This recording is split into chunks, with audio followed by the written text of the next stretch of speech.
কুয়াশাময় এই শীতের সকালে এক গ্লাস টাটকা খেজুরের রস খেতে পারলে জীবনে আর কী লাগে। কিন্তু আমি খাবো না, কেন জানেন? কুমিল্লায় গত সপ্তাহে এক মাদ্রাসার শিক্ষার্থী এক গ্লাস খেজুরের রসকে সকালে সাথে সাথে মৃত্যুবরণ করছে।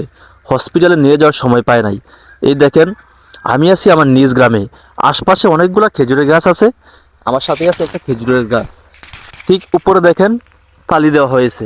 এখন বাজে ভোর 8টা। মেবি যিনি তালি দিচ্ছেন উনি মনে হয় সকাল 6টা বা 7টার দিকে এই রসটা নিয়ে যায়। ঠিক আছে, রস যদি আমি খাইও, এখন বর্তমানে আমি বাসায় নিয়ে গিয়ে 10-15 মিনিট ঝাল দিয়ে গরম করে এটা খাই। আমার মনে হয় ওইটা একটু টেস্ট ভালো আসে এবং ভালো লাগে।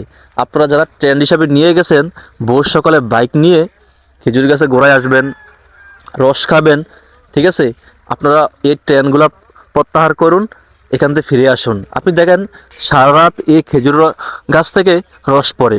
এইখানে সাপ, বাদুড়, হ্যাঁ বাদুড়ে থাকে সাধারণত নিপা ভাইরাস, তারপর হচ্ছে এখানে কাক বা চলাই বলা হয়, অনেকগুলো প্রাণী আছে, এগুলা এই রসটা খেয়ে থাকে। ঠিক আছে, তাই আপনারা একটু সাবধান থাকবেন। সকালের এই ট্রেনটা প্রত্যাহার করুন। সবাই ভালো থাকবেন, আর জনস্বার্থে এই ভিডিওটা শেয়ার করে দিবেন। ভালো থাকবেন। আসসালামু আলাইকুম।